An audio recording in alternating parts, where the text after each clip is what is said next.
जय Hind friend, India और pride में आप सभी का स्वागत है। फ्रेंड, जैसे कि हम आचार्य रामचंद्र शुक्ल द्वारा रचित जो हिंदी साहित्य का इतिहास है, यानी शुक्ल सीरीज को लेकर चल रहे हैं। और प्रीवियस के लेक्चर में हमने सबसे पहले आपको मूल टेक्स्ट से जो पहले संस्करण की भूमिका है उसे करवाया था। और फिर हमने ये बताया था कि शुक्ल जी ने किस तरीके से आदिकाल जो है उसको 4 प्रकरण में डिवाइड किया है। और उस 4 जो प्रकरण है उसको हम एक-एक करके आपको वीडियोज में कराएंगे। तो उसका सेकंड जो वीडियो का पार्ट था वो हमने पहला प्रकरण कराया था। पहले प्रकरण जिसको इन्होंने सामान्य परिचय नाम दिया था, है ना? तो सामान्य परिचय नाम दिया था, वो बहुत ज़्यादा बड़ा नहीं था। तो हमने आदिकाल का पहला प्रकरण कर लिया था, जो कि सामान्य परिचय था, जिसमें प्राकृत की अंतिम अभ्रंश अवस्था किसे कहते हैं, गाथा से क्या बोध होता है। और हमने आपसे कहा था कि पूरा पढ़ने के बाद आप इसी तरीके से अपना एक शॉर्ट नोट जरूर तैयार करिएगा, वो बाद में रिवीजन के लिए बहुत इंपॉर्टेंट होगा। तो यहाँ पे जैसे ये हमने शॉर्ट नोट तैयार किया, ये अपने समझने के लिए किया था।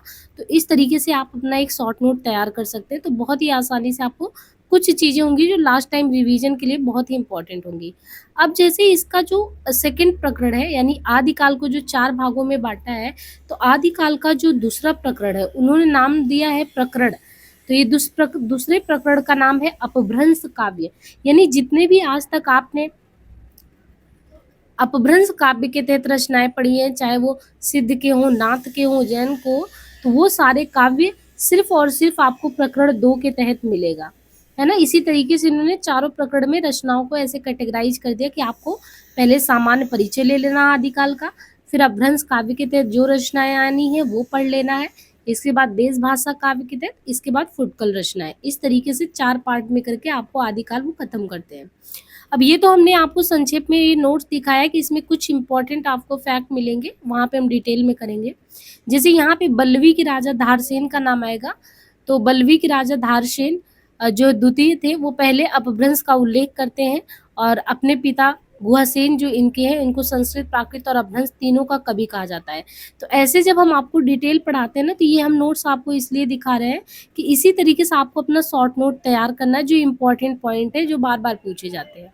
जैसे मान लीजिए पूछ लिया गया कि देवसेन किसका रचना है, तो पूरे अपभ्रंश काव्य में देवसेन जो जैन ग्रंथकार हैं, संवत 990 में रचना लिखा गया है, श्रावकाचार्य ने लिखा है, किसमें लिखा है, दोहे में लिखा है। और प्लस इनकी एक रचना के बारे में हमने यहाँ पे बताया कि दब्ब सहाव, जो दब्ब सहाय है दोहा में, माइल धवल ने जो है इसका प्राकृत या गाथा में अनुवाद किया है। अब आप ये देख सकते हैं ना कि इतने में ही यहाँ से यहाँ तक आपको हो सकता है थोड़ा क्लियर कम दिख रहा हो, मैं नोट शेयर कर देंगे टेलीग्राम ग्रुप में, है ना? लिंक प्रोवाइड किया, वहाँ से जुड़ जाइए।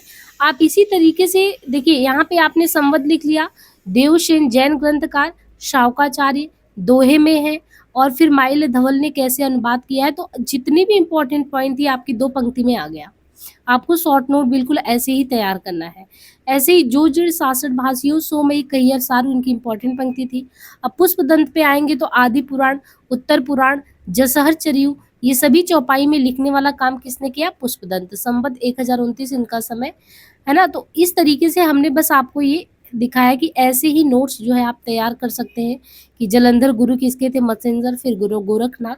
अब ये चीज़ आपको तब अच्छे से समझ में आएगा, ये जो नोट्स हमने प्रिपेयर किया। अब यहाँ तक देखिए, अपभ्रंश काव्य आपके 3 पेज में अच्छे से हो गया। तो बिल्कुल आपको जब हम अभी करा रहे हैं मूल टेक्स्ट, तो आप शॉर्ट नोट बिल्कुल ऐसे ही करिएगा। वहाँ पे जो इंपॉर्टेंट चीज़ है उसको हमने हाईलाइट किया है। शुक्ल जी को आप कठिन समझते हैं, लेकिन बहुत ही आसानी से हमने कोशिश की है कि आपको बहुत अच्छे से समझ में आए। तो शुक्ल सीरीज को आपको क्रमशः देखना है, नोट्स जरूर पढ़ते रहना है ना? तो चलिए हम शुरू करते हैं। ये तो हमने आपको बस नोट्स दिखाया था। तो यहाँ पे देखिए, मूल जो टेक्स्ट है शुक्ल जी का यहाँ से शुरू होता है। आपने, उम्मीद है कि जो हमने नोट्स दिखाया उससे आपको कुछ समझ में जरूर आया होगा। यहाँ पे आदिकाल का जो इन्होंने प्रकरण में डिवाइड किया है, तो आदिकाल को प्रकरण 2 के नाम से जो रखा है, तो प्रकरण 2 के इन्होंने अपभ्रंश काव्य नाम दिया है।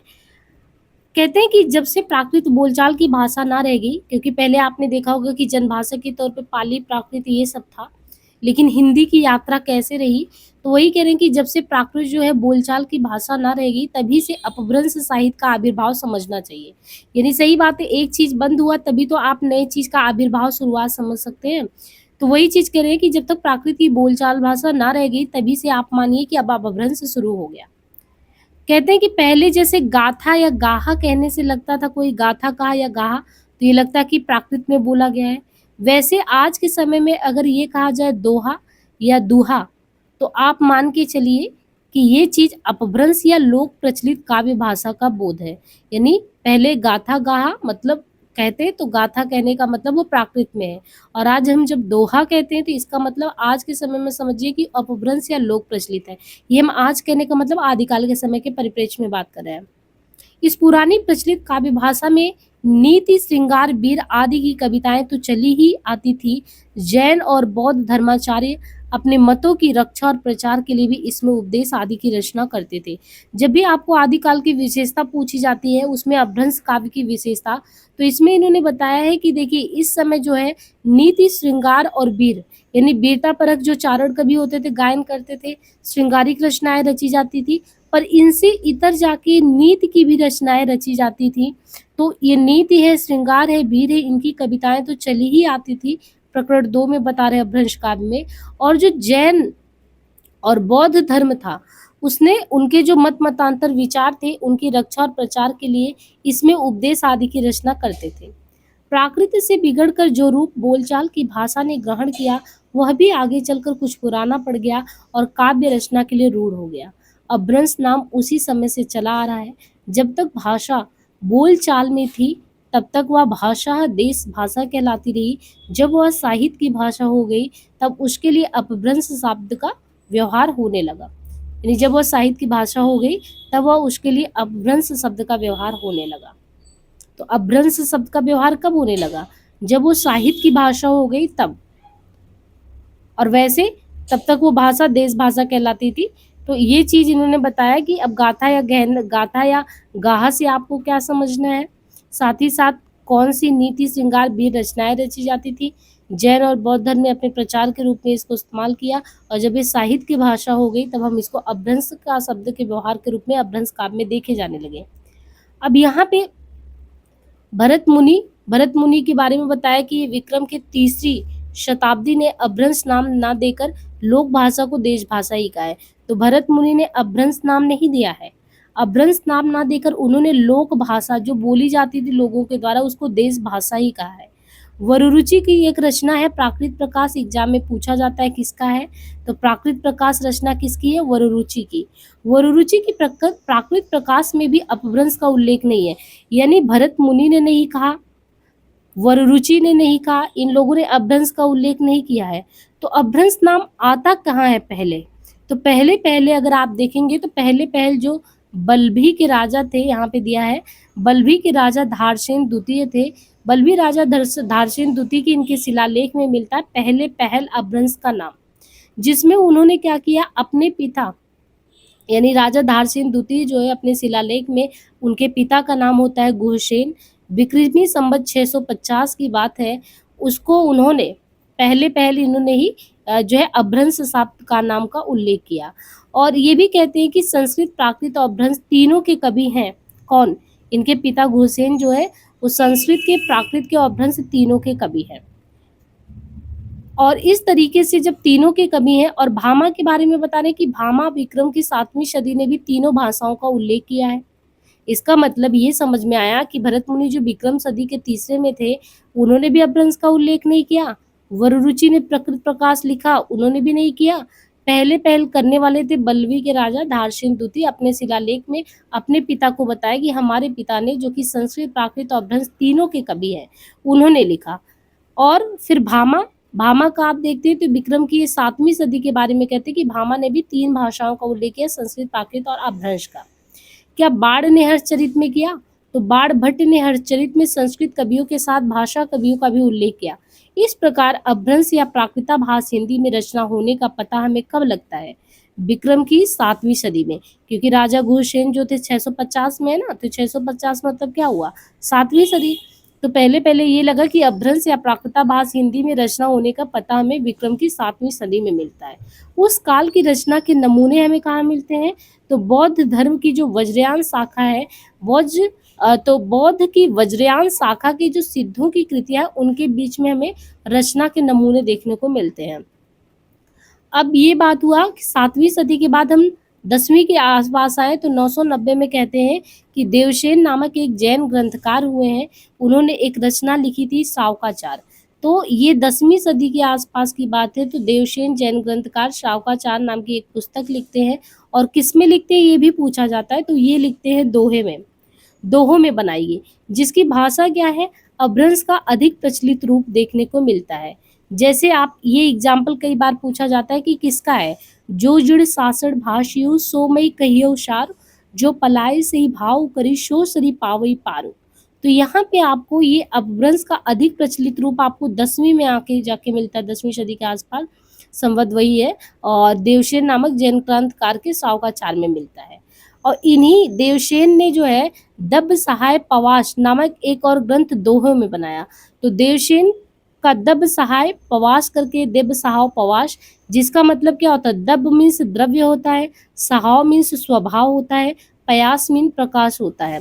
तो एक और ग्रंथ दोहा में देवसेन ने बनाया था, और इसी का, क्योंकि इन्होंने एक ग्रंथ दोहे में जो बनाया था, इसी के पीछे कहते हैं कि जो माइल्ड धवन है, इन्होंने गाथा या साहित्य की प्राकृत में इसको रूपांतर कर दिया। प्राकृत की साहित्य में किसको रूपांतर किया, देवसेन ने जो ये ग्रंथ लिखा। इसके पीछे तो जैन कवियों की बहुत सी रचनाएं मिलती हैं, जैसे श्रुति पंचमी कथा, योगसार, जसहर चर्यु, हृदय कुमार चर्यु। ध्यान देने की बात यह है कि चरित्र काव्य या आख्यान काव्य के लिए अधिकतर जो है उस समय, यानी जब चरित्र काव्य, किसी के चरित्र का व्याख्यान या उनका गुणगान होता आख्यान काव्य के लिए, उस समय ज्यादातर जो भी रचनाएं लिखी जाती थी वो चौपाई दोहे की पद्धति ग्रहण करती थी। पुष्पदंत संवत 1029 की बात है, उसमें पुष्पदंत का जो आदि पुराण है और उत्तर पुराण है, वो क्या है, तो इनका देखना है आपको, आदि पुराण उत्तर पुराण ये चौपाई में है। उसी काल के आसपास जो जसहर चर्यु लिखा गया, जो ये जसहर चर्यु लिखा गया, ये यशधार चरित्र भी, ये भी चौपाई में है। तो कौन सी रचनाएं इस समय चौपाई में, पुष्पदंत का आदि पुराण और उत्तर पुराण ये भी चौपाई में, जसहर चर्यु की जो रचना है ये भी चौपाई में है। जैसे एक एग्जाम्पल देखिए, शुक्ल जी की खासियत ये है कि एग्जाम्पल दे के समझाते हैं। जैसे यहाँ पे इन्होंने समझाया है कि बिड़ु धावलेड़ साइडू किम हल्लई, बिड़ु जीवेड़ देऊ की चल्लई। तो ये बिड़ु जेवेड़ मुख को पावई, यहाँ से आप एक एग्जाम्पल से समझ सकते हैं। और ये चौपाई दोहे की ये जो परंपरा है, कहते हैं कि हमें आगे चलकर कहाँ देखने को मिलता है, तो सूफी की प्रेम कहानियों में, तुलसी के रामचरितमानस में। यानी ये जो यहाँ से परंपरा शुरू हो जाता है, कहाँ से, पुष्पदंत के आदि पुराण से है, उत्तर पुराण से, जसहर चर्यु के यशधर चरित से, ये जो दोहे चौपाई की परंपरा शुरू होती है, आगे चलकर ये हमें सूफी की प्रेम कहानी में, तुलसी के रामचरितमानस में, छत्र प्रकाश ब्रज विलास सबल सिंह चौहान के महाभारत में, इनमें मिलता है। अब आगे कहते हैं शुक्ल जी की बौद्ध धर्म, आपने सुना कि उस समय जैन धर्म, बौद्ध धर्म, ये धर्म जो है बहुत ज्यादा जनता के विश्वास का एक मतलब की कारण होता था। और उस समय जो बौद्ध धर्म था, कहते हैं कि समय के साथ हर एक धर्म में विकृति, कुछ ना कुछ उसको मानने वाले, जब देखिए मूल जो संस्थापक रहते हैं वो तो अपने मूल जो उनका एक विचारधारा होता है उसी को लोगों में संस्कारित करते हैं, लेकिन जैसे ही वो नहीं रह जाते, उनके अनुयायी जब उस धर्म को आगे बढ़ाते हैं तो उसमें फेरबदल कर देते हैं। बौद्ध धर्म भी आगे, जब बौद्ध धर्म के संस्थापक गौतम बुद्ध नहीं रहे, फिर उनके अनुयायियों में भी जो भी आए, तो उनके बारे में बताने कि बौद्ध धर्म अब पहले जैसा नहीं हुआ, उसका विकृत होकर वो एक वज्रयान संप्रदाय के रूप में देश के पूर्वी भागों में बहुत दिन तक चला रहा था। इन बौद्ध तांत्रिकों के बीच वामाचार अपनी चरम सीमा को पहुंचा। ये बिहार से लेकर असम तक फैले थे और सिद्ध कहलाते थे।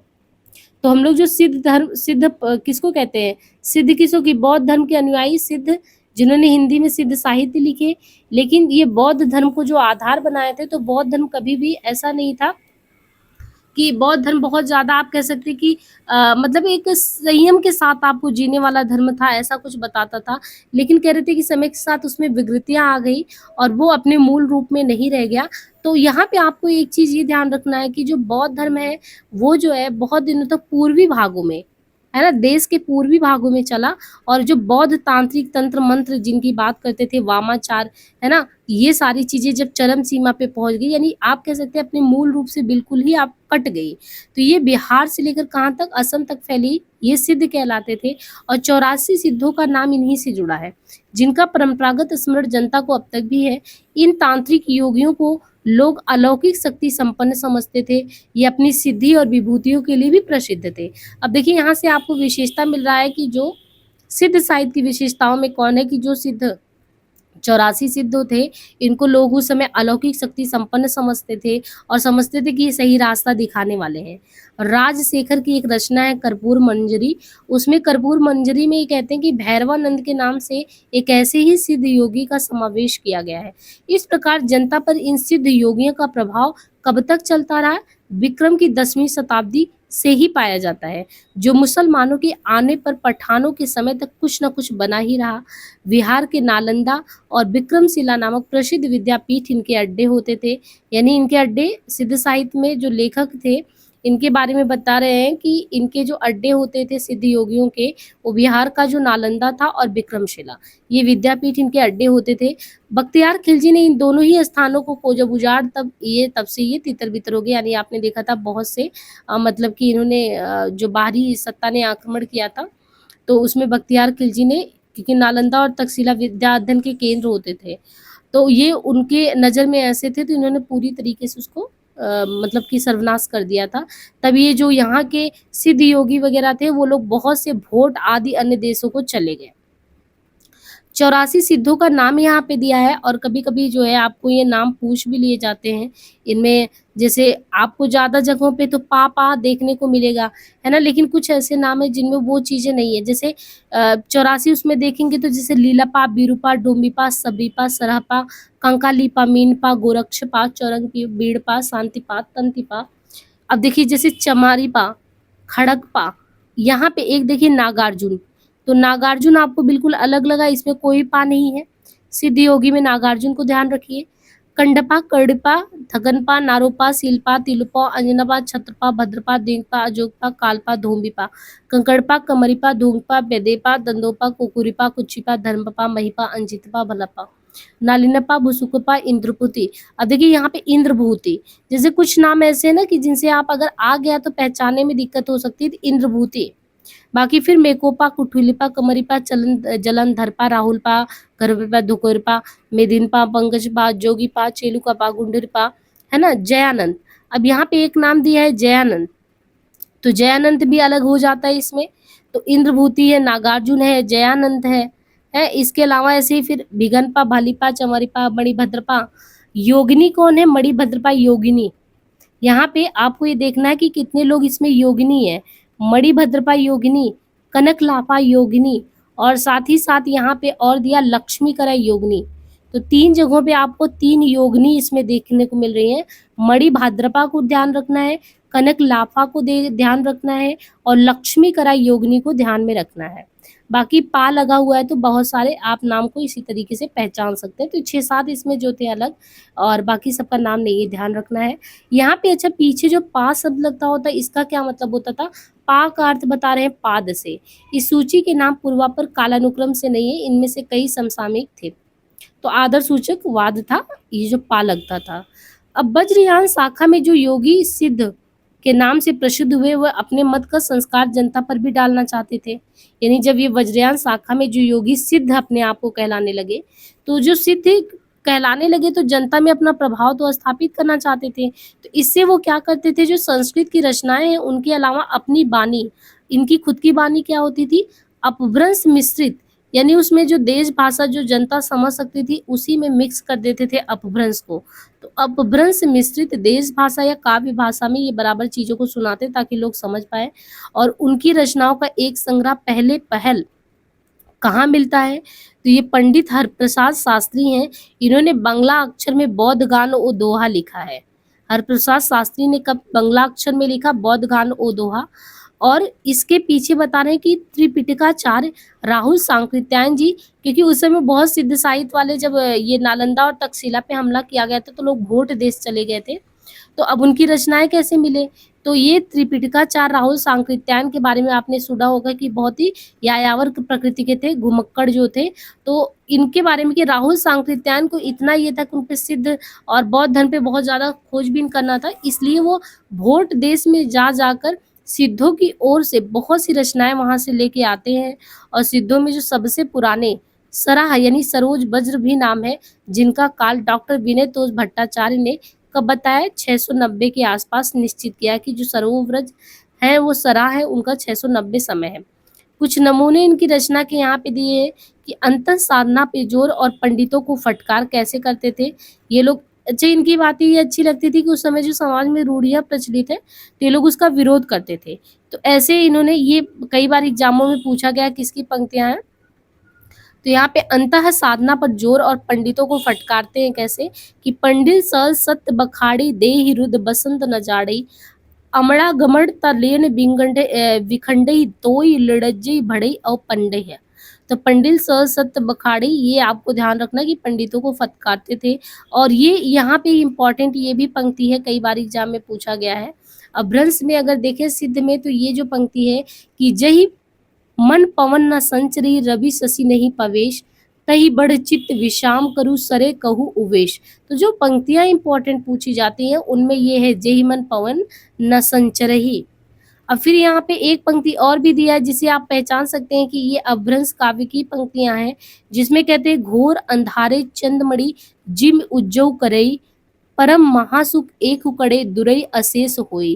तो ये सब जो है सिद्ध योगी जो थे इनकी ही पंक्तियां अपनी हैं। और फिर इसी तरीके से आगे भी कहते हैं जीवन तही जो जीवन तह जो नौ जरही सो अजरामर होय गुरु उपासे बिमलई सो पर धारणा कोई। दक्षिण मार्ग छोड़कर वाम मार्ग ग्रहण का उपदेश, यानी दक्षिण मार्ग छोड़कर वाम मार्ग ग्रहण का उपदेश देना। और नादन बिंदु रवि न शशिमंडल चिरई सहाबे मुकुल। तो ये लोग कहते हैं ना कि बाद में जब ये बौद्ध धर्म में विकृतियां आई तो इन लोगों ने जो है चरम आनंद को केंद्र बना लिया कि आपको अगर मतलब कि एक तरीके से संन्यास लेना है या कुछ भी करना है तो जीवन का पहले चरम आनंद ले लो, वाम मार्ग रास्ता अपना लो, वाम मार्ग ग्रहण कर लो, है ना। इसके बाद जो है सब कुछ छोड़ के आप इसी में आके डूब जाओ। अब यहाँ पे जैसे सरापा ऐसे लुइपा या लुइपा का नाम समझ में आता है कि ये 830 के सिद्ध कवि बहुत बड़े रहे हैं। और लुइपा या लुइपा जो कि इनका समय संबंध 830 बताया है, इनके कुछ गीतों से कुछ उद्धरण जो है इनसे पूछे जाते हैं। इनका जो है लुइपा की ये पंक्तियां बहुत इंपॉर्टेंट है। का तरुअर पंच बिडाल चंचल चिए पैठो काल, है ना। वो कहते हैं का तरुअर पंच बिडाल चंचल चिए पैठो काल दिट करी महासुख परिमाण लुई भाड़ू करू पुच्चे जाड़। तो आपको आगे की पंक्ति जैसे हमने बताया सरापा का और यहाँ पे लुइपा का है। और आगे भी कहते हैं कि भाव न होई अभाव न जाई। तो जैसे का तरुअर पंच बिडाल है वैसे भाव न होई अभाव न जाई ऐसे संभव को पति आई।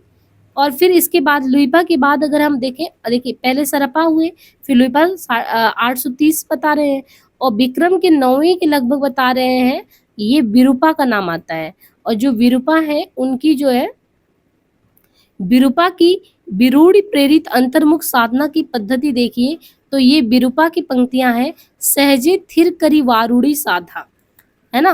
तो ये कहते हैं कि वारूढ़ी प्रेरित इनकी अंतर्मुख साधना की पद्धति में कहते हैं कि सहजे थिर करी वारूढ़ी साधा अजरामर होई दिट काधा दसमी दुआरत चिड़ देखई आयल गरक आपड़े बाहा। और इसी तरीके से अब कंडपा इसके बाद आते हैं तो संबत 900 के आसपास आते हैं। ये सब देखिए सिद्ध योगी तो हमने 84 पढ़ लिया, लेकिन कुछ सिद्ध योगी बहुत ही प्रसिद्ध है उन्हीं के बारे में बस पढ़ रहे हैं। कंडपा संबत 900 के आसपास उनकी वाणी के बारे में कुछ खंड है। जैसे कंडपा की वाणी है, आप एक आध दो जो दिया गया है उनको बस देख लीजिए क्योंकि ये शुक्ल जी की किताब में है। तो जब भी आपसे पूछा जाएगा यहाँ से पूछने का संभावना ज्यादा होता है।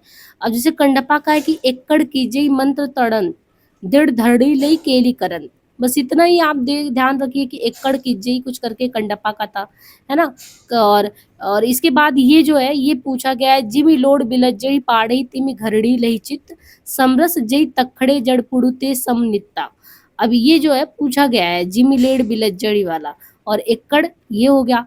अब वज्रयानियों की जो योग तंत्र साधना थी उन साधनाओं में मध्य तथा स्त्रियों का विशेषता। अब आपको यहाँ से विशेषता पता चलेगा कि जो सिद्ध योगी थे पहले कभी जो बौद्ध धर्म था उसने कभी नहीं कहा था कि वाम मार्ग अपनाओ, स्त्रियों का संसर्ग करो, मद्यपान करो। यानी कुल मिला के जो पंचमकार पढ़ते हैं जिसमें जो भी चीजें हमारे लिए गलत बताई जाती हैं, बाद में जब ये बौद्ध धर्म जो विकृत रूप हुआ तो इसने सब कुछ अपना लिया। तो जो वज्रयानी थे इन्होंने इनकी जो योग तंत्र साधना थी उसमें ये कहते हैं मदिरा मदिरा पियो, स्त्रियों का विशेषता स्त्रियों में डोमिनी, रजकी आदि का अबाध सेवन एक आवश्यक अंग था। सिद्ध कंडपा, सिंध कौन, कंडपा, अभी जिनका जस्ट हमने कंडपा का अभी यहाँ पे पढ़ा, कंडपा का क्या है, एकड़ कीजिए और जिमी लोड बिलज जई। तो कह रहे कि यहाँ पे जो सिद्ध कंडपा है वो डोमिनी का आह्वान गीत इस प्रकार गाते। डोमिनी क्या है, नगर बाहिरे डोम्बी तोहरे कुड़िया छाई, छोड़ जाई सो बाहम नड़िया। तो कहते हैं ये उनके बारे में कहते हैं, आलो डोम्बी तोए सम करीबे मासांग, गंगा। और ये इस तरीके से भी, और देखिए ये कैसे कहते हैं कि डोमिनी के बारे में, स्त्रियों के संसर्ग के बारे में, कि गंगा जमुना माझे रे बही नाई, ताही बुड़िल मतंगी मोही पहलो ले पर काई, बहुतु डोम्बी पहले डोम्बी। तो डोम्बी डोम्बी नाम भी इस तरीके से आता है। और इसी तरीके से आगे भी कुछ पंक्तियां, देखिए ये सब अपभ्रंश में है तो बहुत अच्छे से उच्चारण कर भी नहीं पा रहे हैं हम। का नावड़ी खटीमन करियाल, सदगुरु बहड़े धर पतवाल। और जो कपालिक जोगी हैं, कपालिक जोगियों से बचे रहने का उपदेश ये लोग घर में सास ननद आदि देती थी, और पर वे आकर्षित होती ही थी। कहते कि ये जो कपालिक जोगी वगैरह थे तो घर में सास ननद वगैरह कहती इनसे बच के रहो, इनसे आकर्षित ना हो, लेकिन कहती थी कि ये लोग उनसे आकर्षित हो ही जाते थे, जैसे कृष्ण की और गोपियां अपने आप हो जाती थी। तो राग देश मोहलाई छार, यानी कि राग देश मोहलाई छार, परम भीख लावे मुतिहार, मारियो सास ननद घरे साली। यानी सास ननद मना भी करती थी, लेकिन जो है वो लोग विहार देखने, यानी वो जो है आकर्षण रूप में उनसे जाके मतलब आकर्षित हो ही जाते थे। और नाड़ी शक्ति दी धरी खदे, अनु डमरू बाजे भीर नादे। तो उस समय बहुत ही मतलब इनको सब एक तरीके से पूज्य मानते थे। इसी ढंग का कुकुरिपा जो थे उनका भी एक गीत है, 900 के आसपास कुकुरिपा जो गाते हैं कि ससुरी नींद गेल बहुड़ी जागे, है ना, ससुरी नींद गेल बहुड़ी जागे, कानेट चोर निकला गढ़ मागे। तो आगे कहते हैं कि रहस्य मार्गियों की सामान्य प्रवृत्ति के अनुसार जो सिद्ध लोग होते थे वो अपनी वाणी को ऐसी पहेली के रूप में भी रखते थे जिसे कोई बिरला ही बुझा पाए। सिद्ध तंतिपा की अटपटी वाणी देखिए, जैसे आप ना खुसरो की सुनते हैं तो खुसरो के द्वारा कुछ वाणी इस तरीके से उनकी है जो है कि आप उन पहेलियों को बुझा नहीं पाते हैं। ऐसे कहते हैं रहस्य मार्गी भी कुछ पहेलियों को ऐसे रखते थे जो समानता बुझाया नहीं जा पाता था आसान से। जैसे कहते हैं, बेंग सागर बढ़ाहिल जा, दुहिल दूध के बंटे सामा। बौद्ध धर्म ने जब तांत्रिक रूप धारण किया, यानी बौद्ध धर्म पहले तो तांत्रिक रूप में था नहीं, तो बौद्ध धर्म ने जब तांत्रिक रूप धारण किया तब उसमें 5 ध्यानी बुद्धा और उनकी शक्तियों के अलावा अनेक बोधिसत्व की भावना की गई जो सृष्टि का परिचालन करती थी। वज्रयान में आकर महासुखवाद का प्रवर्तन हुआ। प्रज्ञा और उपाय के योग से इस महासुख दशा की प्राप्ति मानी गई, यानी प्रज्ञा और योग से इस महासुख दशा को प्राप्त कर सकते हैं। इसे कहा गया आनंद स्वरूप ईश्वरत्व। निर्वाण के 3 अवयव ठहराए गए। निर्वाण कैसे हो सकता, 3 अवयव निर्वाण के बताए गए। एक बताया गया शून्य, दूसरा बताया गया विज्ञान, और तीसरा बताया गया महासुख। तो इन्होंने कहा कि वज्रयान में महासुखवाद का प्रवर्तन हुआ कि प्रज्ञा और उपाय के योग से महासुख की दशा आएगी जिसको आनंद स्वरूप कहा, और निर्वाण के लिए बताया शून्य, विज्ञान, महासुख। उपनिषद में तो ब्रह्मानंद के सुख के परिणाम का अंदाजा कराने के लिए उसे सहवास सुख से 100 गुना कहा गया, पर वज्रयान में निर्वाण के सुख का स्वरूप ही सहवास सुख के समान, यानी सहवास मतलब स्त्री पुरुष का जो संसर्ग होता है, वो कह रहे हैं कि मतलब एक तरीके से सोचिए जो सामान्य जीवन जीना होता है कि एक सामान्य जीवन जीने के लिए स्त्री पुरुष का संसर्ग ये जरूरी है, वही चीज एक समय में इन्होंने कहा कि इनके साथ में जो ये समय बिताए सहवास सुख के समान बताया कि अगर आप वो करते तो निर्वाण है। इससे आपको लगेगा कि इसमें क्या चीज अलग है, अगर तो सांसारिक जीवन जो भौतिक जीवन जीना हो और आध्यात्मिक जीवन में अंतर क्या है, जब यही सहवास सुख की बात ये लोग करते हैं। बाद में ये यहीं तक नहीं रुकते, यहाँ तक थोड़ा सा ये लगता है समाज में कि ये तो बहुत ही विकृत नष्ट हो चुके हैं, क्योंकि ये शक्ति सहित देवताओं के जो युगनत, यानी जो एक तरीके से देवी देवता के या पति पत्नी का एक युगनत जोड़े में जो रूप होता है उसके बारे में, उसकी नगन मूर्तियों कि सहवास की अनेक अश्लील मुद्राओं में बनने लगी थी। यानी आप इस तरीके से देखें कि ऐसी सहवास सुख मतलब कि एक तरीके से आप कह सकते हैं ना कि इंग्लिश में कि सेक्स जो होता है उस तरीके से उसकी अलग अलग मुद्राओं में जो है इनके यहाँ पे सहवास सुख की मूर्तियां जो है अश्लील मुद्राओं में बनने लगी, जो कहीं कहीं अभी भी देखने को मिलती है। तो बाद में बौद्ध धर्म विकृत होते होते यहाँ तक चला गया था। इसी से आप देखते हैं कि फिर विमुख होके जो है नाथ पंथ निकल के आता है बौद्ध से, क्योंकि कुछ लोग हैं जो कहते हैं कि हमें ये चीज बिल्कुल पसंद नहीं, ये चरम आनंद की प्राप्ति जो सहवास सुख बता रहे हो ये कोई कारण नहीं है जीवन में मोक्ष प्राप्ति के। तो कहते हैं कि रहस्य या गुह की प्रवृत्ति और बढ़ती गई, गुह समाज या स्त्री समाज स्थान स्थान पर होने लगे। ऊंचे नीचे कई वर्णों की स्त्रियों को लेकर मद्यपान, देखिए ऊंचे नीचे वर्णों की कई स्त्रियों को लेकर ये लोग मदिरा पीते, अनेक विभत्स विधान करते। वज्रयानियों की साधना के प्रधान अंग यही सब थे। सिद्धि प्राप्त करने के लिए किसी स्त्री का, जिसे सख्त योगिनी यहाँ महामुद्रा कहते थे, योग का सेवन जरूरी था। इसमें कोई संदेह नहीं कि जिस समय मुसलमान भारत आए उस समय देश के पूर्वी भागों में बिहार है, बंगाल है और उड़ीसा में धर्म के नाम पर ना, ये धर्म के नाम पर दुराचार तो फैल ही रहा है। अगर आप इस तरीके से करवा रहे हैं तो फिर धर्म ही क्या। और वैसे रहस्यवादियों की सार्वभौम प्रवृत्ति के अनुसार ये सिद्ध लोग अपनी वाणियों के संकेतक दूसरे अर्थ में भी बताया करते थे, जैसे का, तरु और पंच बिडाल। पंच बिडाल का मतलब क्या था? पंचविडाल बौद्ध शास्त्रों में निरूपित 5 प्रतिबंध, जो 5 चीजें प्रतिबंध की गई थी बौद्ध शास्त्र में, पंचविडाल उसको बताता है। प्रतिबंध में था कि हमको आलस्य छोड़ना चाहिए, हिंसा नहीं करना चाहिए, काम जो है, और विचिकित्सा और मोह। तो पंचविडाल में प्रतिबंध में आलस्य, हिंसा, काम, विचिकित्सा और मोह। ध्यान देने की बात यह है कि विकारों की यही पंच संख्या जो थी, 5 संख्या, वही आप निर्गुण धारा के संत और हिंदी के सूफी कवियों में भी देखेंगे। हिंदू शास्त्रों में भी विकार की बधी संख्या, हिंदू शास्त्र में जो विकार है उनकी बधी संख्या 6 और यहाँ पे 5 बताया गया है। गंगा जमुना माझे बहिर नाई, इला पिंगला के बीच सुषुम्ना नाड़ी के मार्ग से शून्य देश की ओर यात्रा, इसी से वे अपनी वाणियों को संध्या भाषा भी कहते थे। ऊपर जो भी थोड़े से वचन दिए गए हैं इनसे ये पता लगाया जा सकता है कि इन सिद्धों द्वारा किस प्रकार के संस्कार जनता में इधर उधर बिखेरे गए थे। जनता की श्रद्धा शास्त्रों के विद्वानों पर से हटाकर अंतर्मुख साधना वाले योगियों पर जमाने का प्रयास सराह के इस वचन, यानी घट में ही बुद्ध है, यानी सराह कहते हैं कि घट में ही बुद्ध है, या नहीं जानता, आवागमन को भी खंडित नहीं किया। तो भी निर्लज कहता है कि मैं पंडित हूँ, मैं स्पष्ट झलकता हूँ। यहाँ पर ये समझ रखना चाहिए कि जो योग मार्गी बौद्धों ने ईश्वरत्व की भावना कर लिए थे। तो यहाँ पे कुछ पंक्तियां दी गई इसके बारे में कि प्रत्यात्म में वेद्वा भगवाना उपमार्जिता प्रभु सर्वांग सर्व्यापी च कतरा हतरा जगतपते। दारिकपा की शिष्य सहज योगिनी चिंताकृत, यानी दारिकपा है जो इनकी शिष्या थी सहज योगिनी चिंताकृत। इसी प्रकार कहते हैं कि जहाँ रवि शशि पवन आदि की गति भी नहीं जाती है वहां पे चित्त को विश्राम कराने का दावा ऋजु यानी सीधे या दक्षिण मार्ग छोड़कर बंक यानी टेढ़ा यानी वाम मार्ग ग्रहण करने का उपदेश, वही सब मिला के मतलब वही जो है मदिरा पान करना, इन सब के बारे में बात करते हैं। और सिद्ध कंडपा कहते हैं कि जब तक अपनी गृहिणी का, अब देखिए यहाँ पे आपको चरम इनके जो बातों का वो अर्थ पता चलेगा। जो सिद्ध कंडपा है ये कहते हैं कि जब तक अपनी गृहिणी का उपभोग ना करेगा तब तक पंचवर्ण की स्त्रियों के साथ तुम विहार क्या करेगा। वज्रयान में महासुख का वो दशा बताया कि जिसमें साधक शून्य में इस प्रकार विलीन हो जाता है जिस प्रकार नमक पानी में।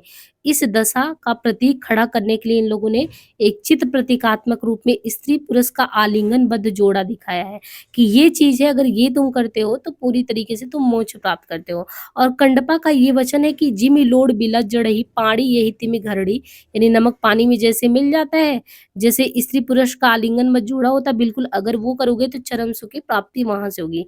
आवश्यकता नहीं कि कौल कपालिक आदि इन्हीं वज्रयानियों से निकले हो, कैसा हो शुद्ध और सात्विक धर्म हो गुह या रहस्य के प्रवेश से, ये सभी चीजें पाखंड पूर्ण इनके द्वारा बताया गया था और वज्रयान तो इसका प्रमाण है।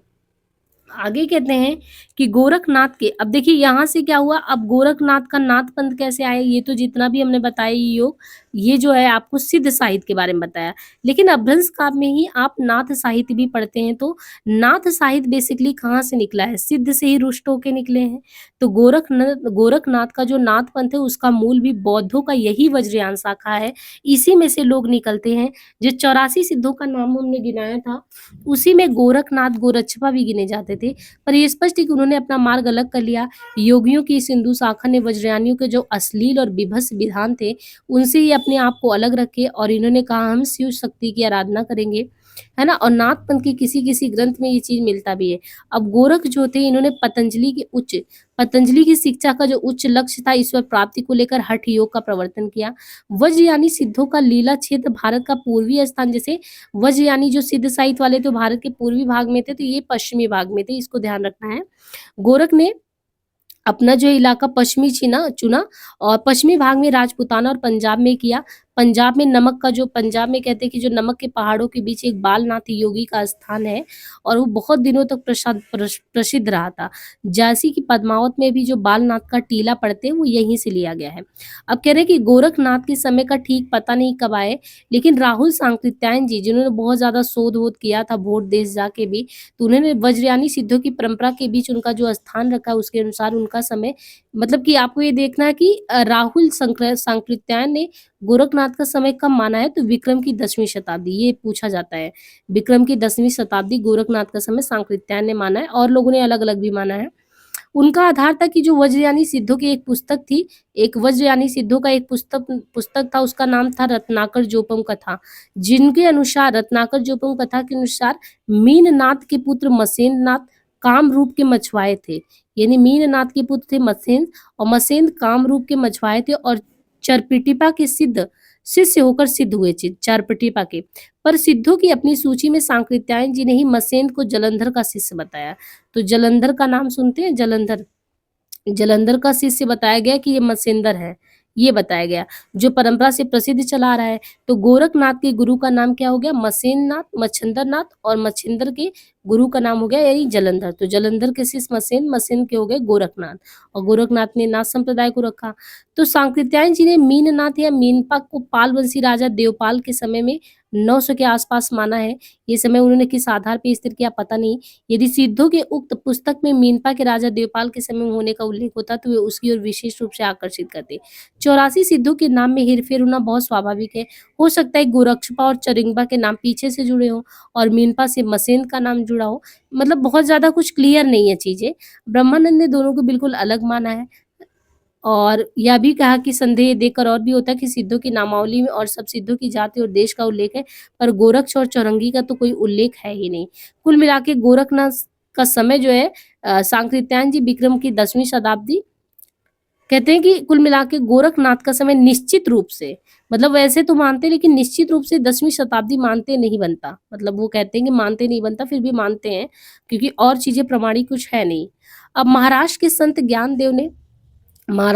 ज्ञानदेव का नाम सुना हो तो महाराष्ट्र के संत ज्ञानदेव ने जो अलाउद्दीन के समय में कौन थे, संत ज्ञानदेव, संवत 1358 बताया, अपने को गोरखनाथ की शिष्य परंपरा में कहते हैं ज्ञानदेव। उन्होंने यह परंपरा इस क्रम से बताया है कि पहले आदिनाथ, फिर मतेंद्र है, मतेंद्र के बाद गोरख है, गोरख के बाद ज्ञानीनाथ, फिर निवृत्तिनाथ, फिर ज्ञानेश्वर, ऐसे चला है। वैसे इस महाराष्ट्र परंपरा के अनुसार जो गोरखनाथ है उनका समय महाराजा पृथ्वीराज के पीछे आता है। नाथ परंपरा में मसेंद्र के गुरु जलंधर माने जाते हैं। भोट के ग्रंथों में भी ये सिद्ध जलंधर आदिनाथ कहे गए हैं। कुल मिला के देखें तो सब बातों का विचार करने से यही लगता है कि जलंधर ने ही सिद्धों से, अब देखिए क्योंकि सिद्ध की शाखा थी और उन्हीं से ये लोग अलग हुए, तो अब लगता है कि अलग कौन हुआ था, सबसे पहला कौन व्यक्ति था जो सिद्ध साहित्य से कटकर अपना नाथ साहित्य लाया था। तो ऐसा लगता है, कह रहे हैं कि जलंधर ही थे जो सिद्धों से अपनी परंपरा को अलग करके और पंजाब की ओर चले गए और वहां जाके कांगड़ी की पहाड़ी और अन्य स्थानों में घूमते रहे। पंजाब का जो जलंधर शहर है, कहते कि इसी जलंधर के नाम से पंजाब का जलंधर शहर उन्हीं के स्मारक जान पड़ता है। नाथ संप्रदाय के किसी ग्रंथ में जलंधर को बालनाथ भी कहा गया है। नमक के पहाड़ों के बीच बालनाथ का टीला बहुत दिनों तक प्रसिद्ध रहा। मसेन जलंधर के शिष्य थे। नाथ पंथियों की धारणा ठीक जान पड़ती है। मीनपा के गुरु चरपटी नाथ हो सकते हैं, मीनपा के गुरु चरपटी हो सकते हैं, पर मसेन के गुरु तो जलंधर ही थे, ऐसा ये मानते हैं। सांकृत्यायन जी ने गोरख का जो समय बताया है वो मीनपा को राजा देवपाल के समसामयिक और मसेन के पिता मानकर, मसेन का मीनपा से कोई संबंध न रहने पर उक्त समय मानने का कोई आधार नहीं रह जाता और पृथ्वीराज के समय के आसपास ही विशेषता कुछ पीछे गोरखनाथ के होने का अनुमान लगता है। तो इस प्रकार सिद्धों की संख्या कुल 84 प्रसिद्ध है। इसी प्रकार नाथों की संख्या कितनी है? 9 है। अब भी लोग 9 नाथ और 84 सिद्ध कहते सुने जाते हैं। गोरक्ष सिद्धांत संग्रह में मार्ग प्रवर्तकों के नाम गिनाए गए हैं। इन 9 नाथों को आपको ध्यान रखना है। हमने उसमें ही आपको बताया था कि कुछ नाम अलग है, जिसमें नागार्जुन भी था। तो देखिए ये सब वहीं से आए हैं। 84 में से 9 लोगों को आप अलग करेंगे तो उसमें नागार्जुन, जड़ भरत, हरिश्चंद्र, इसमें कुछ लोग ऐसे हैं ना कि जो योगी सिद्ध साहित्य भी लिखे हैं और सिद्ध भी हैं और नाथ साहित्य से भी हैं। तो वैसे तो 9 नाथ में कौन आते हैं? नागार्जुन, जड़, हरिश्चंद्र, सत्यनाथ, भीमनाथ, गोरक्षनाथ, चरपट, जलंधर, मलयार्जुन। इनके अलावा इन नामों में जो नागार्जुन है, चरपट है, कौन-कौन? नागार्जुन है, चरपट है और जलंधर है। ये सिद्धों की परंपरा में आते हैं, यानी ये कॉमन है, दोनों में आते हैं। नागार्जुन संवत 702 प्रसिद्ध रासायनी भी थे। नाथ पंथ में भी रसायन की सिद्धि है। नाथ पंथ सिद्धों की परंपरा से ही छटकर निकला, इसमें कोई संदेह नहीं है। इतिहास से इसका बात का पता भी चलता है कि जो महमूद गजनवी था, उसके भी कुछ बहुत पहले सिंध और मुल्तान में कुछ मुसलमान बस गए थे, जिनमें कुछ सूफी भी थे। बहुत से सूफियों ने जो भारतीय योगी हैं उनसे प्राणायाम इन सब चीज़ों को सीखा, क्योंकि ये सब पता चलता है ना कि जब यहाँ पे सूफी संत आते हैं तो वो योग प्राणायाम ये सब करते हैं, तो लोगों को लगता है कि ये कैसे सीख गए। तो ऐसा कहते हैं कि बहुत से सूफियों ने जो है भारतीय योगियों से प्राणायाम वगैरह सीखा था। अतः गोरखनाथ चाहे विक्रम की 10वीं सदी में हो, चाहे 13वीं सदी में हो, उनका मुसलमान से परिचित होना अच्छी तरह माना जा सकता है कि गोरखनाथ मुस्लिम से परिचित थे, है ना? ये चीज़ मतलब यहाँ से लगता है, ऐसा कहते हैं शुक्ल जी। अब इतिहास और जनश्रुति से इस बात का पता लगता है कि सूफी फकीर और पीरों के द्वारा इस्लाम को जनप्रिय बनाने का उद्योग भारत में बहुत दिनों तक चलता रहा। पृथ्वीराज के पिता के समय में ख्वाजा मोइनुद्दीन के अजमेर आने और अपनी सिद्धि का प्रभाव दिखाने के गीत मुसलमानों में अब तक गाए जाते हैं। चमत्कारों पर विश्वास करने वाली भोली-भाली जनता के बीच अपना प्रभाव फैलाने में इन पीरों और फकीरों को सिद्धों और योगियों से मुकाबला करना पड़ा, जिनका प्रभाव पहले से जमा आ रहा था। यानी कह रहे हैं कि जब ये लोग आए, जो भी है मतलब क्या नाम है, जो हमारे यहाँ पे सूफी की परंपरा में जो भी फकीर वगैरह आए, कह रहे थे कि जमी जमाई व्यवस्था सिद्ध और योगियों की थी, तो इन लोगों को बहुत ज्यादा मशक्कत मेहनत करना पड़ा होगा, क्योंकि भोली भाली जनता को गुमराह करना था इन पीर और फकीरों को। और सिद्ध और योगी तो वैसे भी कर रहे थे गुमराह। तो कह रहे थे कि पहले से जमी आ रही व्यवस्था पे भारतीय मुसलमानों के बीच विशेषता सूफियों की परंपरा में ऐसी बहुत सारी कहानियां चली, जिसमें किसी पीर ने किसी सिद्ध या योगी को करामत में पिछाड़ दिया। कई योगियों के साथ ख्वाजा मोइनुद्दीन का भी ऐसा करामती दंगल दिखाया गया कि यानी कौन तगड़ा है, किसको लोग फॉलो करें, ये सब चीजें चली होगी, होड़ जरूर हुआ होगा। तो ऊपर कहा जा चुका है कि गोरखनाथ की जो हठ योग साधना है, गोरखनाथ की जो हठ योग साधना है वो ईश्वरवाद को लेकर चली थी, कि हम ईश्वर को मानते हैं, हठ योग साधना। अतः उसमें मुसलमानों के लिए भी आकर्षण था। ईश्वर से मिलाने वाला योग हिंदू और मुसलमान दोनों के लिए एक समान साधना के रूप में आगे रखा जा सकता है। यदि वो हिंदू मुस्लिम दोनों को मान के चल रहे थे, ये बात गोरखनाथ में दिखाई पड़ती है। उसमें मुसलमानों को अप्रिय मूर्ति पूजा और बहुदेवोपासना की आवश्यकता नहीं थी। अतः उन्होंने दोनों को विद्वेष भाव से, यानी दोनों में से किसी से ईर्ष्या नहीं करके साधना का एक रास्ता अख्तियार किया। किसने? जो है गोरखनाथ का हठ योग ने। और उनके ही संस्कार अपनी शिष्य परंपरा में वो छोड़ गए। नाथ संप्रदाय के सिद्धांत ग्रंथों में ईश्वर की उपासना के बाहरी विधान के प्रति उपेक्षा प्रकट की गई है, और घट के भीतर यानी अपने शरीर अपने मन के अंदर देखो, ईश्वर की प्राप्ति आपके शरीर के ही अंदर होगा, उसी पे जोर दिया गया है। वेद शास्त्र का अध्ययन व्यर्थ ठहराकर विद्वानों के प्रति अश्राद्ध प्रकट किया गया है, तीर्थाटन आदि। तो कुल मिला के देखिए, जो गोरखनाथ का हठ योग है वो ईश्वरवाद को लेके चलता है।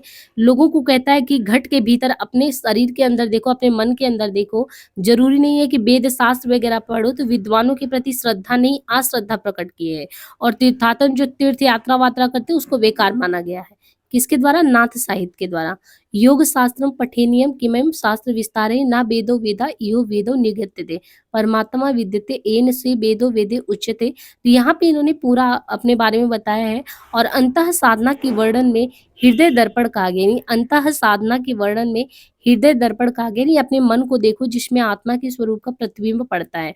तो यहाँ पे इनकी पंक्तियां हैं, हृदयम दर्पणम यसम मनस्त्रता विलोकयते, यानी दृश्यते प्रतिबिंबेन आत्मा रूपम सुनिश्चितम, यानी अपने ही अंदर अगर आप आत्मा रूपम सुनिश्चित करते हैं, देखते हैं, तो सब कुछ प्राप्त किया जा सकता है। और ये कहते हैं कि परमात्मा की अनिर्वचनीयता इस ढंग से बताई गई है, शिवम न जानम कथम वदामि, शिवम च जानम कथम वदामि। इनके संबंध में सिद्ध लुइपा भी यही कहते थे कि भाव न होई अभाव न होई, ऐसे सामूह को पति आई। नाद और बिंदु संज्ञाएं वज्रयान सिद्धों में बराबर चलती रही। गोरक्ष सिद्धांत में उनकी व्याख्या इस प्रकार की गई है, नथांसो नादो नतांसा प्राणा। नाद और बिंदु के योग से जगत, अब ये देखिए कि क्या कहते हैं कि नाद और बिंदु के योग से जगत की उत्पत्ति सिद्ध और हठ योगी दोनों मानते हैं। तो इसको ध्यान रखना है कि योग हो या सिद्ध हो, योगी हो या सिद्ध हो, दोनों लोग नाद और बिंदु के योग से ये मानते हैं कि ये जगत की उत्पत्ति जो है वो नाद और बिंदु के योग से हुआ है। तीर्थाटन के संबंध में जो भाव सिद्धों का था यानी बेकार है, वही हठ योगी भी मानते हैं। चित्त शोधन प्रकरण में वज्रयानी सिद्ध आर्यदेव कर्णिपा का वचन है। तो इन्होंने कड़िपा का ये वचन दिया, प्रतिनिपयम गंगाया नैव शयन शुद्धि महर्तिता। जनता के बीच इस प्रकार के प्रभाव क्रमशः ऐसे गीतों के रूप में निर्गुण पंथी संत द्वारा भी आगे बराबर फैलाया गया। गंगा के नहाए कहो नर तरीगे, मछली न तरी जाको पानी में घरे। यहाँ पर ये बात ध्यान में रखना जरूरी है कि 84 सिद्धों में बहुत से मछुए, चमार, धोबी, डोम, कहार, लकड़हारे, दर्जी, बहुत से शूद्र कहे जाने वाले लोग भी थे। अतः जाति पाति के खंडन वे आप ही थे। नाथ संप्रदाय में भी जब यानी नाथ संप्रदाय भी जब फैला, तब उसमें भी जनता की नीची और अशिक्षित श्रेणियों के बहुत से लोग आए जो शास्त्र ज्ञान संपन्न नहीं थे, जिनकी बुद्धि का विकास बहुत सामान्य कोटि का था, पर अपने को वो रहस्यदर्शी प्रदर्शित करने के लिए शास्त्राज्ञ पंडितों और विद्वानों को फटकारना भी वो जरूरी समझते थे। सदगुरु का महात्म्य सिद्धों में भी था, सिद्धों में तो बहुत ज्यादा था, उनमें भी बहुत ज्यादा था, इनमें भी था। नाथ पंथ के जो जोगी होते थे वो कैसे दिखते थे? ये जोगी जो होते थे कान की लौ में बड़े बड़े कार के जो है बड़े बड़े कान के छेद करके उसमें अस्फटी के भारी भारी कुंडल पहनते, इसे कनफटे कहलाते। जैसा पहले कहा जा चुका है कि इस पंथ का प्रचार राजपुताने तथा पंजाब की ओर ज्यादा रहा। अतः जब पंथ के प्रचार के लिए इस पंथ में भाषा के भी ग्रंथ लिखे गए, तब उधर की ही प्रचलित भाषा का व्यवहार किया गया। उन्हें मुसलमानों को भी अपनी बानी सुनानी रहती थी, जिनकी बोली अधिकतर दिल्ली के आसपास की खड़ी बोली थी। इससे उसका मेल भी हुआ और कह रहे हैं कि इस तरीके से जिसका ढांचा नागर अपभ्रंश या ब्रज का था, अलग एक सदुकड़ी भाषा का भी सहारा लिया गया यहाँ पे। नाथ पंथ के उपदेशों का प्रभाव हिंदुओं के अलावा मुसलमानों पर भी, देखिए नाथ का जो उपदेश का प्रभाव था सिर्फ हिंदू पे नहीं पड़ा, मुसलमानों पर भी पड़ा। शुरुआत में बहुत से मुसलमान निम्न श्रेणी के ही सही नाथ पंथ में आए। अभी इस प्रदेश में बहुत से मुसलमान जोगी गेरुआ वस्त्र वगैरह पहनते हैं और गीत भी गाते हैं, और सारंगी बजा बजा कर कली में राजा भरतरी के गीत गाते हैं और पूछने पर गोरखनाथ को अपना आदिगुरु बताते हैं। ये राजा गोपी चंद के भी गीत गाते हैं जो बंगाल में चटगांव के राजा थे, है ना, और जिनकी माता मैनावती कहीं गोरख की शिष्या और कहीं जलंधर की शिष्या बताई गई है। ये माता मैनावती का नाम भी इम्पोर्टेंट है, इसको ध्यान रखिएगा। कहते हैं ना कि राजा गोपी चंद के भी गीत गाते। गोपी चंद ये कौन थे? बंगाल में चटगांव के राजा थे और उनकी माता मैनावती थी, और मैनावती को कहीं गोरख की शिष्या बताया जाता और कहीं जलंधर की शिष्या। इसीलिए देश भाषा में लिखी गोरखनाथ की पुस्तकें गद्य और पद्य दोनों में है और विक्रम संवत 1400 के आसपास की रचना है ना। इनमें सांप्रदायिक शिक्षा है। जो पुस्तकें पाई गई उनके नाम ये है, गोरख गणेश गोष्ठी। देखिए कुछ यहाँ पे पुस्तकों के नाम इनके भी गिना दिए हैं, जैसे गोरख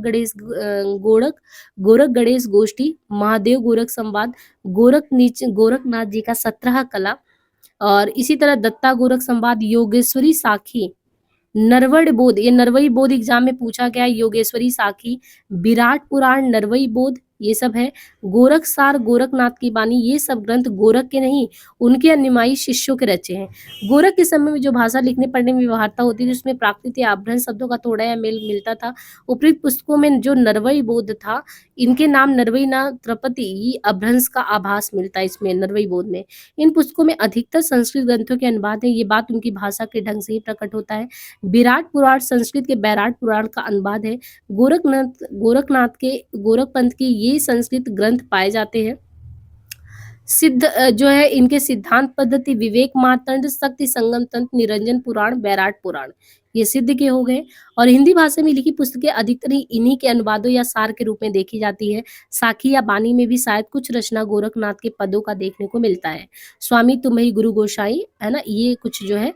और इस तरीके से सिद्धों और योगियों का इतना वर्णन करके इस बात की ओर ध्यान दिलाना हम आवश्यक समझते हैं कि उनकी रचनाएं तांत्रिक विधान, योग साधना, आत्मनिग्रह, श्वास निरोधा, भीतरी चक्र और नाड़ियों की स्थिति, अंतर्मुख साधना के महत्व इत्यादि को केंद्र में रखती हैं। तो यहाँ पे ये बताए हैं और इनके अलावा उनको उसी रूप में ग्रहण करना चाहिए जिस रूप में ज्योतिष, आयुर्वेद आदि के ग्रंथ उनका वर्णन यहाँ केवल 2 बातों के विचार से है। पहली बात ये है भाषा से, सिद्धों की उद्धत रचनाओं की भाषा देश भाषा मिश्रित अपभ्रंश या पुरानी हिंदी की काव्य भाषा है, ये तो स्पष्ट है। उन्होंने भरसक उसी सम्मान व्यापक भाषा में जो है चीज़ों को लिखा है। और उस समय गुजरात, राजपूताने और ब्रजमंडल से लेकर बिहार तक लिखने पढ़ने की शिष्ट भाषा थी।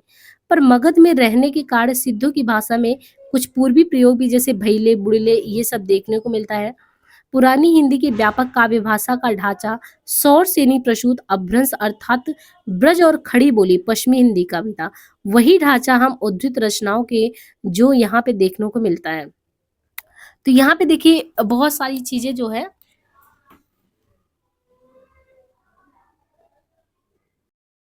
सिद्ध साहित्य या नाट्य साहित्य रचना का उल्लेख जो यहाँ पे शुक्ल जी ने कहा है वो हम 2 बातों के विचार को लेकर करते हैं।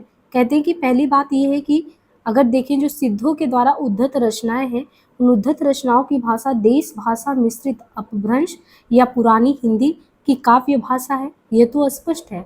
उन्होंने भरसक उसी सर्वमान्य व्यापक काव्य भाषा में लिखा है जो उस समय गुजरात, राजपूताने और ब्रजमंडल से लेकर बिहार तक लिखने पढ़ने की शिष्ट भाषा थी। पर मगध में रहने के कारण सिद्धों की भाषा में कुछ पूर्वी यानी ये जो सिद्ध थे ये मगध में रहते थे, तो मगध में रहने के कारण इनकी जो भाषा है उनमें कुछ पूर्वीपन जैसे भैले, बुड़िले, बिलने ऐसे शब्दों का जो है प्रयोग देखने को मिलता है। पुरानी हिंदी की व्यापक काव्य भाषा का ढांचा सौर सेनी प्रसूत अपभ्रंश अर्थात ब्रज और खड़ी बोली ये भी था। वही ढांचा मुद्दत रचनाओं को यहाँ पे ये दिया है कि जैसे जोशो, मारिया, पैठो, जाय, किज्जेम, करंत, जाप ये कुछ शब्दों का प्रयोग दिया है। ये प्रयोग मागधी प्रसूत पुरानी बांग्ला के नहीं है, सौरसेनी प्रसूत पुरानी पश्चिमी हिंदी के हैं। तो यहाँ से हमें क्या चीज देखने को मिलता है कि यदि हम भेद करके पाए तो कबीर की साखी रमैनी गीत की भाषा में पाते हैं।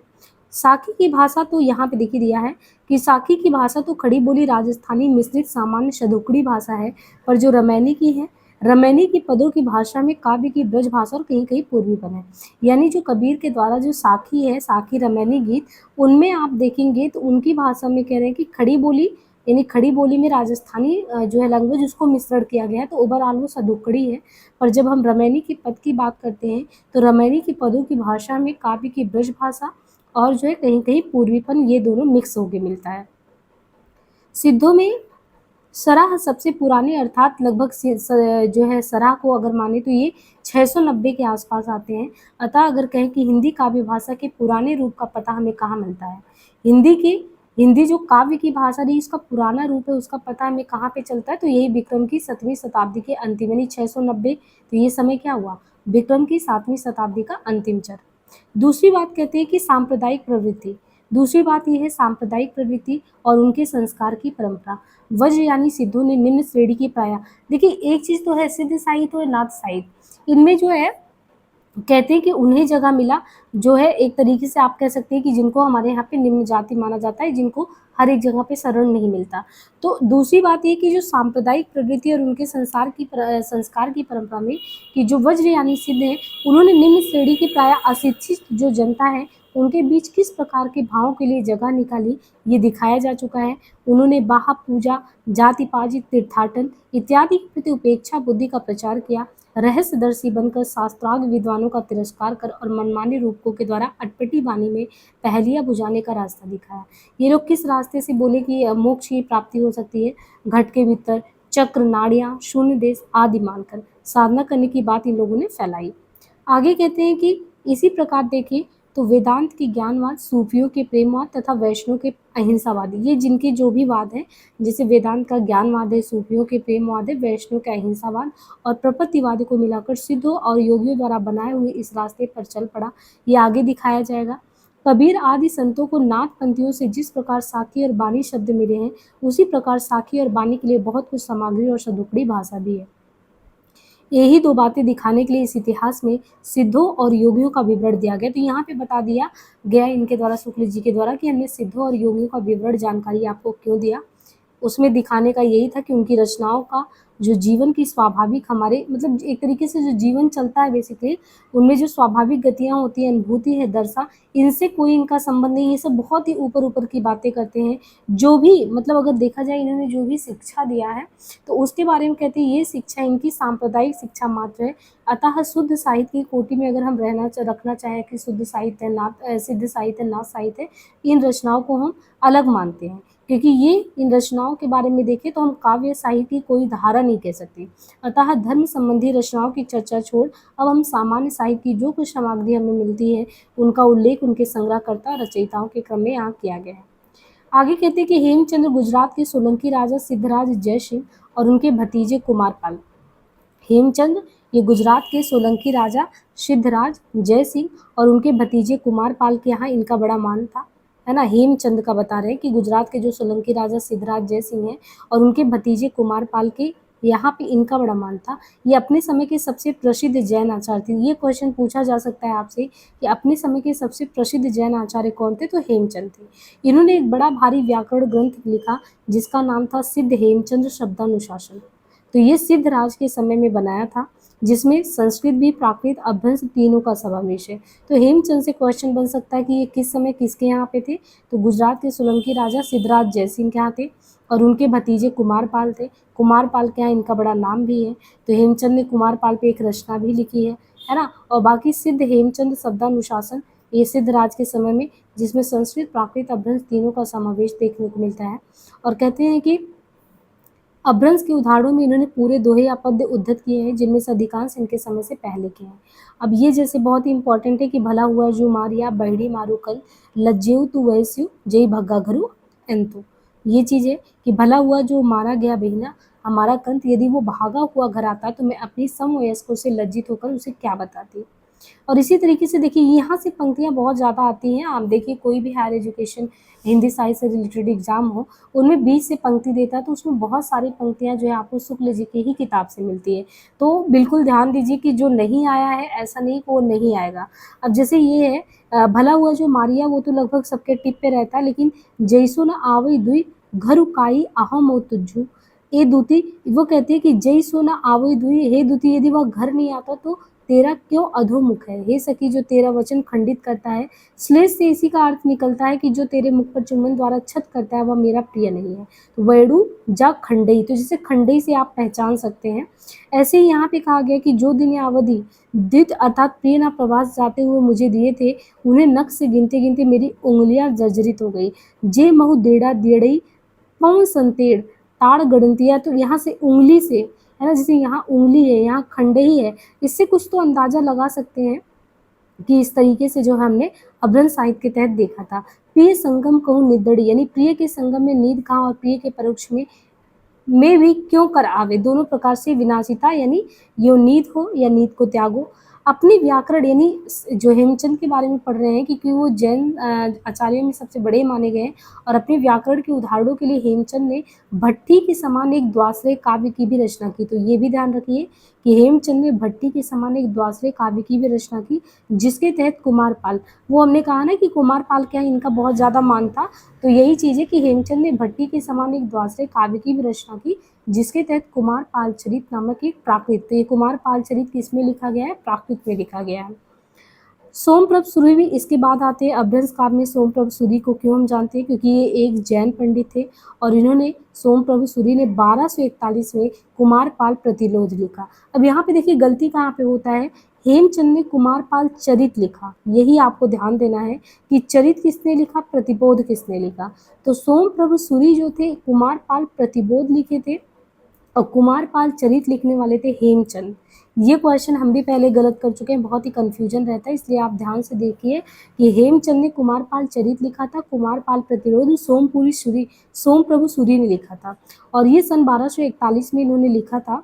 और ये जो रचना है कुमारपाल प्रतिरोध, एक गद्य पद्य में संस्कृत प्राकृत काव्य, यानी गद्य भी है पद्य भी है, संस्कृत प्राकृत काव्य है, जिसमें समय समय पर हेमचंद द्वारा, अब देखिए समय समय पर, क्योंकि ये रचना तो सोमप्रभु ने किया है, लेकिन कह रहे हैं कि ये जो रचना है इसमें समय समय पर हेमचंद द्वारा कुमार पाल को अनेक प्रकार के उपदेश दिए जाने की कथाएं लिखी है। यह ग्रंथ अधिकांश प्राकृत में ही है, बीच बीच में आपको कहीं संस्कृत के श्लोक और अपभ्रंश के दोहे देखने को मिलेंगे। अपभ्रंश के पद्य में कुछ तो प्राचीन है और कुछ सोमप्रभु और सिद्धिपाल कवि के बनाए हैं। प्राचीन में जो कुछ दोहे दिए जाते हैं, जैसे रावण जायु जय तिहि दह मुँह एक शरीरो चितवनी। अब देखिए यहाँ पे इसका अर्थ क्या होगा कि जिस दिन 10 मुंह एक शरीर वाला रावण उत्पन्न हुआ, तभी माता चिंतित हुई कि किसमें दूध, यानी किसको दूध पिलाऊं। और ऐसे ही यहाँ पे देखिए दिया है कि वेश विशिष्ट वरही जाहि मनोहर गत्ता गंगा जल, यानी वेश विशिष्ट के वारिये बचाइए, यदि मनोहर गात्र हो तो भी गंगा जल से धोई कुतिया क्या पवित्र हो सकती है। और पी आउ थक्यू, यानी पी के बारे में बता रहे हैं कि हे प्रिय, मैं सारे दिन तेरी विराग्नि में वैसे ही कड़कड़ाती रही जैसे थोड़े जल में मछली तलवेली करती है। पी हऊ थक्यू शैल दूड़ तो ही विराग ही। अब जैसे विराग से इसी से पढ़ सकते हैं, पकड़ सकते हैं, मछली है, तो मछली है किस में आया। अब इसके बाद जिनके बारे में बात करेंगे वो है जैनाचार्य मेरुतुंग। जैनाचार्य मेरुतुंग इन्होंने कब लिखा था, तो जैनाचार्य मेरुतंग इन्होंने संवत 1361 में इनकी रचना, ध्यान रखिए, जैनाचार्य मेरुतंग की रचना 1361 में प्रबंध चिंतामणि नामक एक संस्कृत ग्रंथ भोज प्रबंध के ढंग का बनाया है, जिसमें बहुत से पुराने राजाओं के आख्यान इसमें हैं। यानी प्रबंध चिंतामणि जैनाचार्य मेरुतुंग वाले में कह रहे हैं कि इसमें जो है आपको ये संस्कृत ग्रंथ भोज प्रबंध के तहत बनाया गया, जिसमें बहुत सारे पुराने राजा का आख्यान दिया गया है। इन्हीं आख्यानों के बीच बीच में आपको अपभ्रंश के पद भी उद्धृत मिलेंगे, जो बहुत पहले से चले आते थे। कुछ दोहे तो ये भी है कि राजा भोज के चाचा मुंज के कहे गए हैं। मुंज के दोहे अपभ्रंश या पुरानी हिंदी की बहुत ही पुराने नमूने कहे जा सकते हैं। मुंज ने जब तैलंग देश पर चढ़ाई की थी, तब वहाँ के राजा तैलप ने उसे बंदी बना लिया था। अब रस्सियों से बांध कर अपने यहाँ ले गए थे। वहाँ उसके साथ तैलप की बहन मृणालवती से प्रेम हो गया और उसी प्रसंग को यहाँ पे दिया गया है। तो आपको बस ध्यान क्या देना है कि जैनाचार्य मेरुतुंग 1361 प्रबंध चिंतामणि, और ये जो एक ग्रंथ संस्कृत ग्रंथ भोज प्रबंध के ढंग का बनाया गया है। आख्यान है बीच बीच में, और आख्यान में वही बताएगी कि राजा भोज के चाचा मुंज के कहे हुए किस तरीके से यहाँ पे आख्यान दिए हुए हैं, पूरा हुआ है ना। मुंज कहते हैं कि हे मृणालवती, गए हुए यौवन को ना पछताए, यदि शर्करा 100 खंड भी हो जाए ना तो भी ये चूरी हुई ऐसी मीठी रहेगी। तो कुछ इस तरीके से आगे भी कहते हैं कि जो मत या बुद्धि पीछे प्राप्त होती है, यदि पहले हो तो मुंज कहता है हे मृणालवती, विघ्न किसी को ना घेरे, मुंज बढ़ई बिघन न बढ़ई कोई। या कहते हैं कि बाह छुड़ाकर तू जाता मैं भी वैसे जाती हूँ, क्या हर्ज है। हृदय स्थित अर्थात हृदय से यदि निकले तो मैं जानूँ कि मुंज रूठा है ना। तो वहाँ पे देखिए यहाँ के जो है अर्थ भी दे दिए ताकि समझने में दिक्कत ना हो।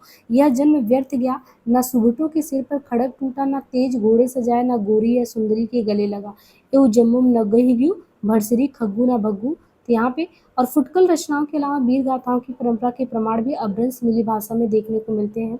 आगे है कि विद्याधर इस नाम के कवि ने कन्नौज के किसी राठौर, यानी विद्याधर इस नाम के कवि ने कन्नौज के किसी राठौर सम्राट शायद जयचंद के प्रताप और पराक्रम का वर्णन किसी ग्रंथ में किया था। ग्रंथ का पता नहीं, पर कुछ पद प्राकृत पिंगल सूत्र में मिलते हैं। और जो प्राकृत पिंगल सूत्र में मिलता है, जैसे भय भज्जिए बंगा बंगू कलिंगा तेलंगा रण मुक्ति चले मरहट्टा दिट्ठा, इस तरीके से ये पंक्तियां यहाँ पे उद्धृत है। चंपारण कंपा और ये सारी, यदि विद्याधर को समसामयिक कवि माना जाए तो उसका समय कब मानेंगे, तो समसामयिक मानेंगे तो विक्रम 13वीं सदी के बारे में करें कि विद्याधर को मानना है। हालांकि देखिए विद्याधर नहीं बल्कि विद्यापति, कंफ्यूज नहीं होना है, यहाँ पे विद्याधर की बात हो रही है। और फुटकल काव्य में हम विद्यापति को और खुसरो को पढ़ेंगे। सारंगधर के बारे में दिया है कि सारंगधर इनका एक आयुर्वेद का ग्रंथ है। मतलब सारंगधर बेसिकली आयुर्वेद के ग्रंथ की वजह से भी प्रसिद्ध है और अच्छे कवि और सूत्रकार हैं। तो ये अलग से पूछा जा सकता है कि कौन अच्छे कवि और सूत्रकार हैं। सारंगधर, और इनकी रचना भी अपने नाम से सारंगधर पद्धति। सुभाषी संग्रह है और अपना परिचय भी दिया है। रणथंभौर के जो प्रसिद्ध, यानी रणथंभौर के सुप्रसिद्ध वीर महाराजा हमीर देव के प्रधान सभासदों में राघव देव थे। उनके भोपाल दामोदर और देवदास 3 पुत्र हुए। दामोदर के भी 3 हुए, सारंगधर, लक्ष्मीधर और कृष्ण। हमीर देव संवत 1357 में अलाउद्दीन की चढ़ाई में मारे गए। अतः सारंगधर के ग्रंथों का समय भी लगभग उसी के पीछे अर्थात विक्रम की 14वीं सदी का जो अंतिम चरण उसमें माना जाता है। जो सारंगधर पद्धति है उसमें बहुत से साबरमत और भाषा चित्र काव्य दिए हैं, जिनमें बीच बीच में देश भाषा के वाक्य भी हैं। उदाहरण के लिए श्री मल्लदेव राजा की प्रशंसा में कुछ ये श्लोक दिया है। नूनम बादलम छाई के पसरी निस्त्राणा शब्द खरा, शत्रुम पड़ी लूट ली तोड़ हनीश यो, झूठे घर भरा मगाली सहसा रे कंत मेरे कहे। यहाँ पे देखिए परंपरा से ये प्रसिद्ध होता है कि सारंगधर ने हमीर रासो नामक एक वीर गाथा काव्य की भी अपने उसमें रचना की थी। ये काव्य आजकल तो नहीं मिलता, उनके अनुकरण पर बहुत पीछे का लिखा हुआ एक ग्रंथ हमीर रासो मिलता है। बाकी प्राकृत पिंगल सूत्र उलटते पुलटते मुझे हमीर की चढ़ाई, वीरता आदि के कई पद्य छंदों के एग्जाम्पल मिले हैं। मुझे पूरा निश्चय है कि ये पद असली हमीर रासों के ही हैं। तो यहाँ पे हमीर रासों के इसमें पद में जैसे ढोला मारिए ढीली माँ मुच्छे मुच्छ शरीर, पूरम जज्जला मंतिवर चलिए वीर हमीर।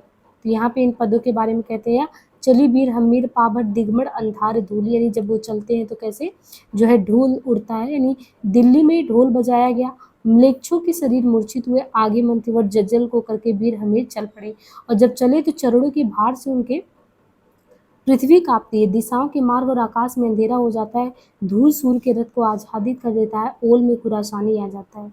तो यही है कि पिंगऊ दृढ़ सन्नाही बंधु समति रणधास्यु। उसी को देखिए इस तरीके से अपभ्रंश में इन्होंने कह दिया है कि दृढ़ सन्नाह पहले वाहनों के ऊपर पक्के डाले, बंद बांधों से विदा लेकर रण में धंसा हमीर, शाही का वचन लेकर तारों को नवपथ में पिरोऊं, तलवार शत्रु के सिर पर जड़ूं, पाखड़ से पाखड़ ठेल पेल पर्वत को हिला डालूं। जज्जल कहता है कि हमीर के कार्य के लिए मैं क्रोध से जल रहा हूँ, सुल्तान के सिर पर खड़क देकर शरीर छोड़कर मैं स्वर्ग को जाऊं।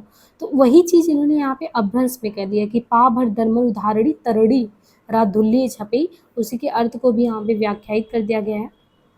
अब अपभ्रंश की रचनाओं की परंपरा यही समाप्त होती है। अब ये ध्यान रखना है कि हम जो ये आपका प्रकरण 2 कर रहे हैं, इसमें इनका कहना है शुक्ल जी का कि अपभ्रंश की जो रचना की परंपरा रही वो यहीं पे समाप्त होता है। कहाँ पे?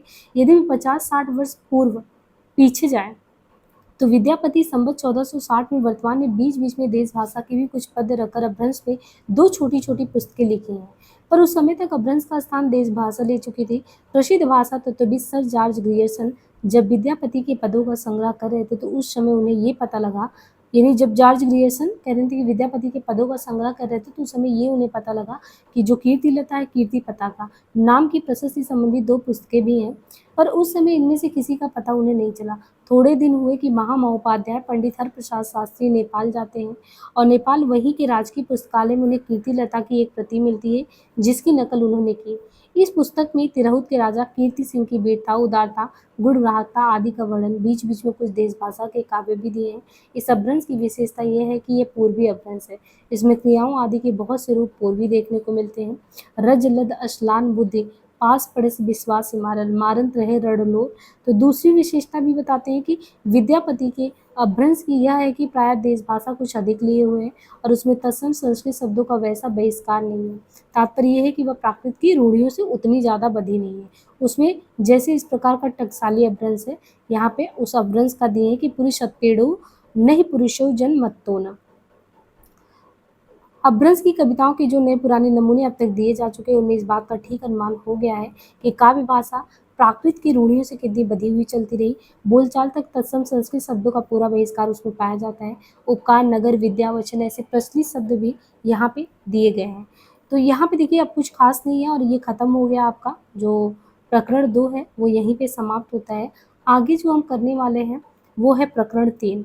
और प्रकरण 3 जो कि आपको देखिए एक चीज़ आपने ध्यान दिया होगा कि जो रामचंद्र शुक्ल ने है जी ने जो है प्रकरण 1 और 2 को कभी भी उन्होंने वीर गाथा काल के तहत नहीं रखा है। वीर गाथा काल जो लिखते हैं ये जब 1050 से 1375 यानी प्रकरण जो 3 है जो देश भाषा काव्य है, इन्होंने देश भाषा काव्य से जो है वीर गाथा काल नाम दिया है, इसके पहले नहीं दिया है। तो हमें ये भी ध्यान रखना कि वीर गाथा काल का नाम ये उल्लेख कहाँ से करते हैं। तो हम नेक्स्ट पार्ट में मिलेंगे इसको लेके। उम्मीद है कि आपको जो क्रम से ये करा रहे हैं ये बहुत अच्छे से समझ में आ रहा हो। आज के लिए इतना ही, धन्यवाद।